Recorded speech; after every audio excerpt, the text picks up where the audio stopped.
my name is Allie for those of you who don't know me, and I am the maker behind Crochet in the Mud, or I do both crochet plushies as well as pottery. Today's video is going to be a weekly makes, so all of the plushies I made last week, as well as I did go to the pottery studio, so I have some videos of the mugs I worked on. They're still in progress, they're not finished, but pottery is a huge production, so you have to put weeks and weeks of work into getting a kiln load, and then you get a huge output at once rather than every single little piece like you do with crochet. So when that kiln load is finally done, there will be a video about it. It's just a matter of when do I have enough work for a kiln load. So we shall see when that comes out, probably in another like 3 or 4 weeks. But I'll keep you updated when I have a kiln load. So this week was actually really productive, which surprised me because I did spend 2 days in the pottery studio, as well as one day I went and restocked the store I work at and also worked a shift there. So there was really only like 2.5 days dedicated to crochet, but I was able to get quite a bit done. So this was a very heavy turtle week. So as I mentioned last week, I did run out of my almond yarn, so I needed to finish up the last of the sunflower turtles. So those guys are finally done. So there are now 7 more to add to the collection, and these I sell at $38 each. They do all have little quirks. A lot of times the heads are a little crooked, but that just makes them cuter. So 7 more sunflower turtles. After those, I did work on some tofu turtles. Whoop. So all in all, I ended up finishing 18 tofu turtles. Now these guys were a little interesting. So I went ahead and just used the entire skein. So for the pink turtles, this is a frosting color. I used the entire skein, and then I had enough pink to finish all of the turtles. So majority of the 18 were the pink ones. And then I ran into an issue with these two. So I went through and used this entire frosting skein and made as many shells as I could. But the skin color for this one, as well as the shell color for my beige, are the same color. I believe it's Misty Jungle Green or it's something like that. But I was running very low on it. So I just decided I was going to make 3 shells for the beige, and then I finished those because I have plenty of this almond color. I'm also using one called Birch, which is almost identical to almond. I don't know why there's a need to have both of those, but when I was on the hunt for the sunflower turtles, Michael's had a Birch, so I grabbed it for these turtles just in case I couldn't find almond again. But as I mentioned last week, my local Joann has a ton of almond. Hopefully that stays true. I actually did not go to Joann last week. That's a first for me. I have been going every single week since the liquidation was announced. But, you know, it's hitting that part of the season. I've paid a lot of booth fees. I've bought a lot of yarn. I'm running low on cash, so I really should not be going and buying yarn. But I do really need one of these Misty Jungle Greens so I can finish. I have a ton of shells, so really should be going out and getting that. I also need more beige turtles, so hopefully I'll be able to go out and get one of those maybe this week. If Michael's sells it, that's ideal because I can just run over to Michael's.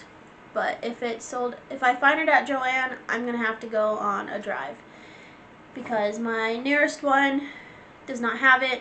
They only have almond, at least as of last week, and they were one of the first 500 to be closing, so they're not really getting restocked by my understanding. It is the Great American locations, which are the 300, that are getting restocked to my understanding. So I would have to go, the closest one there would be 30 minutes away, but I was there last week and they did not have that color.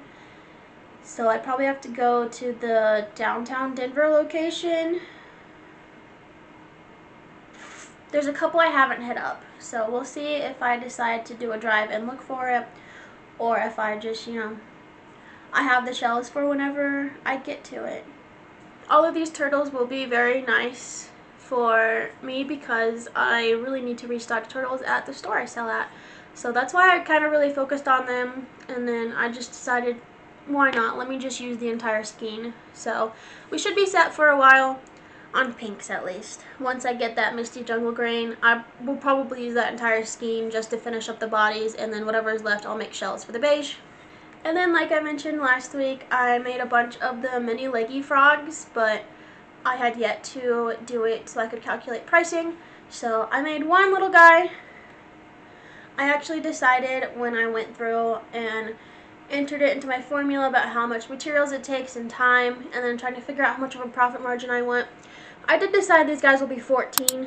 I believe last week I said they'd be 16, but 14 seems like a better price. They are a little small, so they'll be a nice fit between my Pocket Pals and then my couple of $16 plushies. So one of these guys, and then I decided that it's been a long time since I've made sharks. And I made sharks actually, I believe, on Monday, and I told myself I would try to focus on sharks for the whole week, and I truly did not. So I ended up making 5 of the little baby hammerheads. These are no-sew, so because of that there's a little bit of a limitation to, you know, like how you can shape the items, but they are really adorable, and I do sell these guys for 12, but I might up these to 14. Let me look at my profit margin real quick. Alright, so they were at about a 47% profit margin, so I decided to up them, and now it's at like 52% or something like that. But, you know, they are a little more complicated than my Pocket Pals, and it just doesn't feel right that these be the same price as the Pocket Pals. So 14 for these. And I made 5. I'm not sure if I mentioned that. I probably did, but... And while I had the gray out, I have my book from Crochet by Genna that I am trying to go through and make all of the patterns to, so I can then make a video about it. So I'm very slowly making progress. I probably really need to dedicate this week towards it. We'll see. The dilemma I'm having, so I make 2 of each plushie. I make 1 anytime I'm trying to price something. The first one is just make sure I understand the pattern, and if it's like no-sew, you know, make sure I can adjust the bobbles or anything to make sure it looks like it's supposed to. And then for the second one, I will weigh out my materials as well as time myself. So I make 2 of everything. So it does take a while to make 30. I am only doing 30 of the 40 patterns because I'm not interested in the food ones.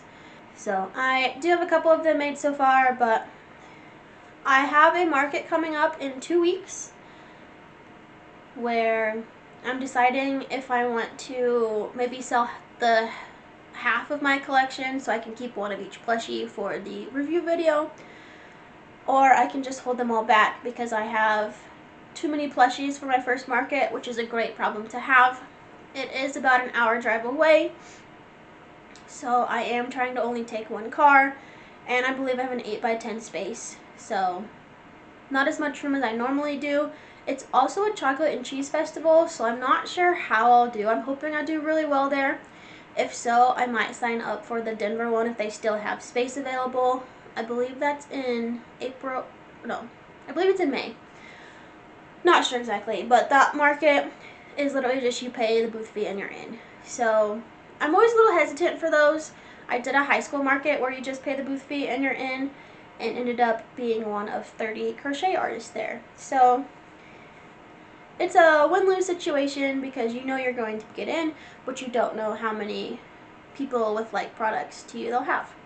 I'm also hoping the pottery will do well there. I had originally planned on trying to have like cheese platters and stuff like that to like match the theme, but I just did not spend enough time in there to have a kiln load done, so that's not going to happen.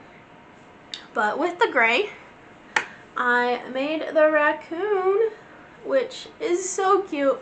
I actually made it in both Brene as well as Parfait Chunky, because I'm also trying to make a video about my reactions to Parfait Chunky, and I'm just going too slow on doing all these videos.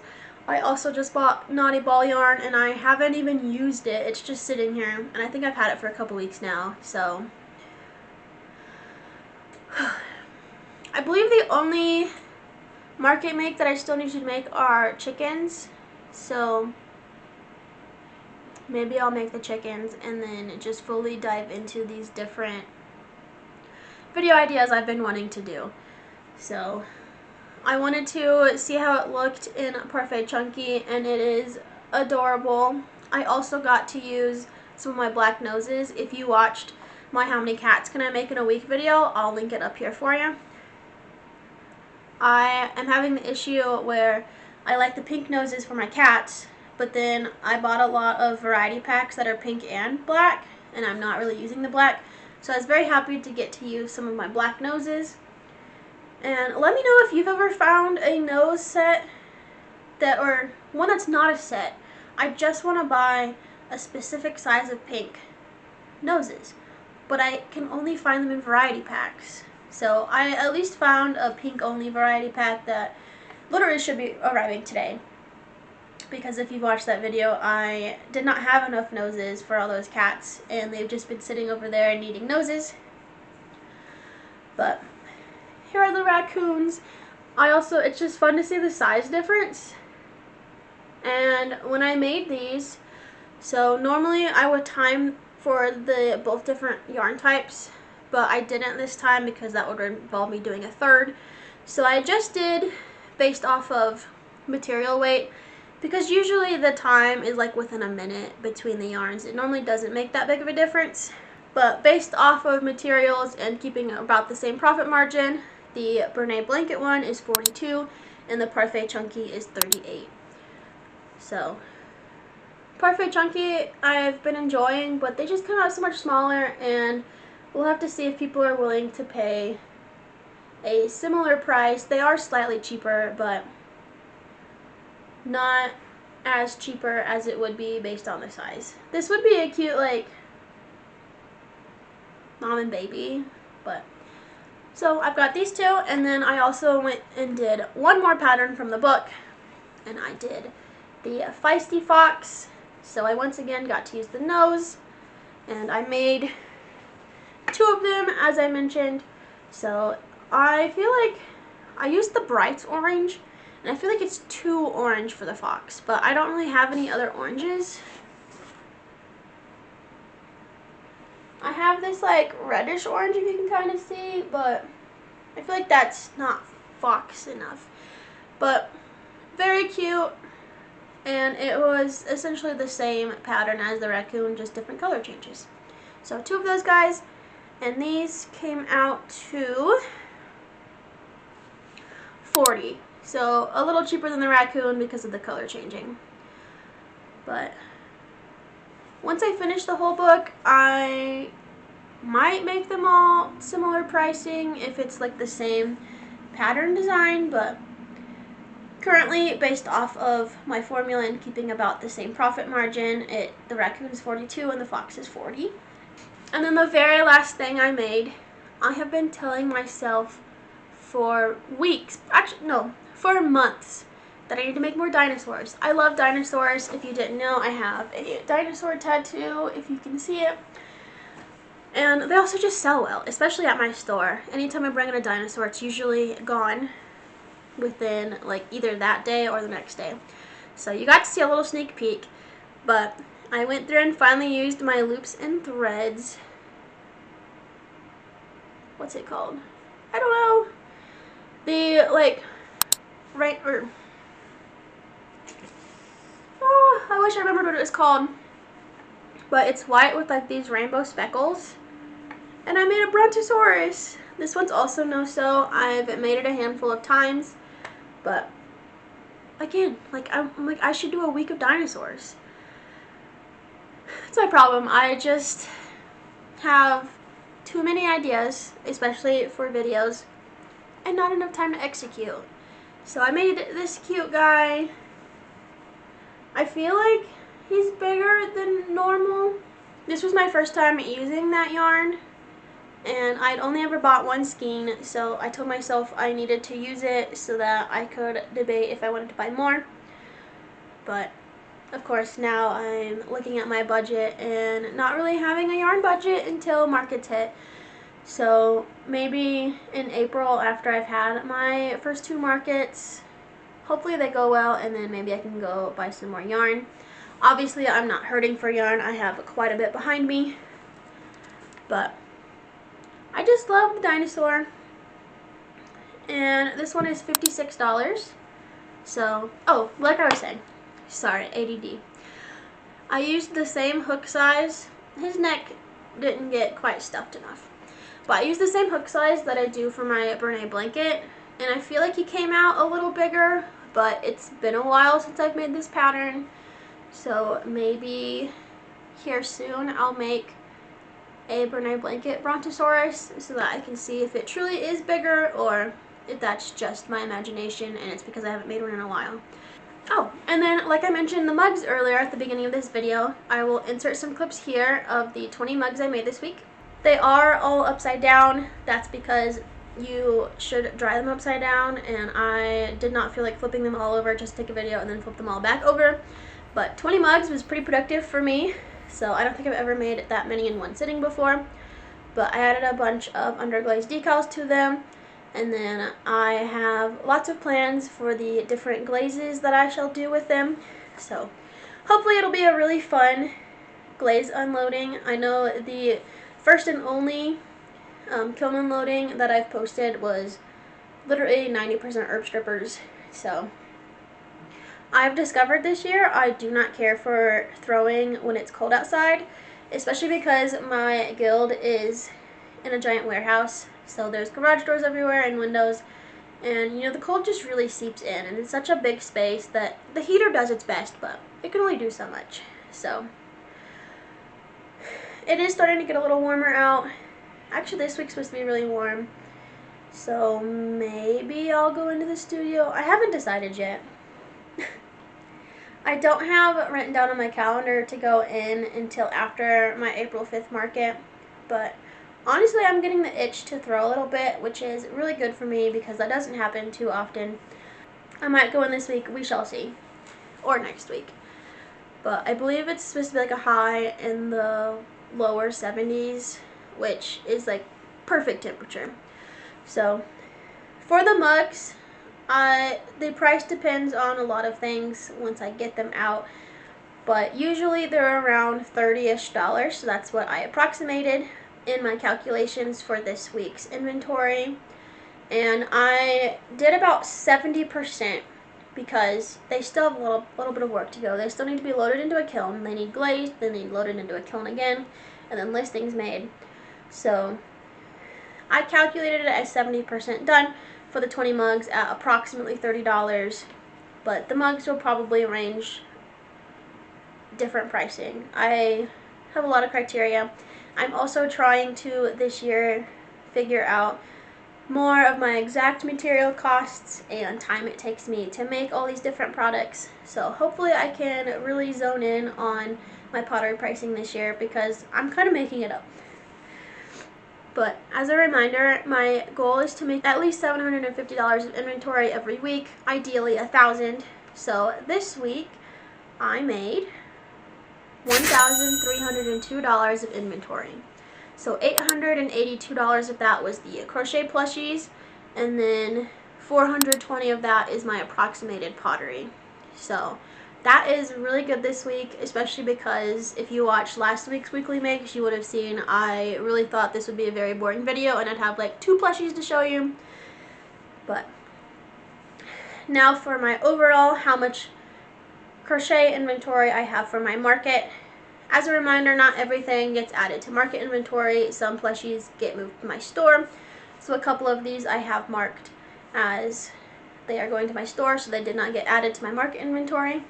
And I also really need to go through and do an inventory check, which I will probably be doing not this week but next week, because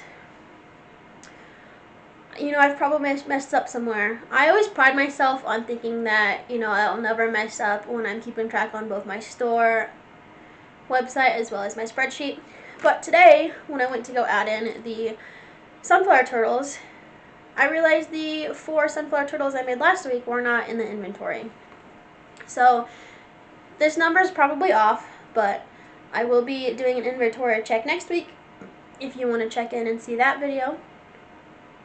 But I'm at approximately $5,711 of crochet inventory for my market. So we are on the road to make $8,000 by Memorial Day weekend. There are a couple of markets before that are going to dwindle our numbers. So hopefully within these next like 2.5 months, is that right? Yeah, about 2.5 months, we can get to 8,000 in inventory. Ideally, I want to get to 10,000, but hopefully we're selling well at these markets before Memorial Day weekend. So 8,000 is our goal, and hopefully we can get there. But again, here's one last look at the Rainbow Dino. This yarn was very fun to work with, but I just wish the colors popped out a little more. They are kind of subtle in there, and it almost felt like I was double stranding, if you've ever done that with Fernay or any other thicker yarn and a strand of acrylic. So that's what this yarn reminded me of, was just double stranding. But thank you so much for watching today's video. Don't forget to comment below what you were working on while you were watching this video and any questions you might have for me. I always have the patterns listed down below in the description if you're interested in any of the plushies I made this week. And thank you so much for watching. Don't forget to subscribe if you haven't already. We just hit 100 subscribers this week, so I am so thankful for that. Thank you everyone who's been watching my videos. I know I'm still new and getting the hang of this whole YouTube thing, but I really appreciate it, and it would really help me out if you could like this video as well. So thank you again for watching, and I'll see you in the next one. Bye!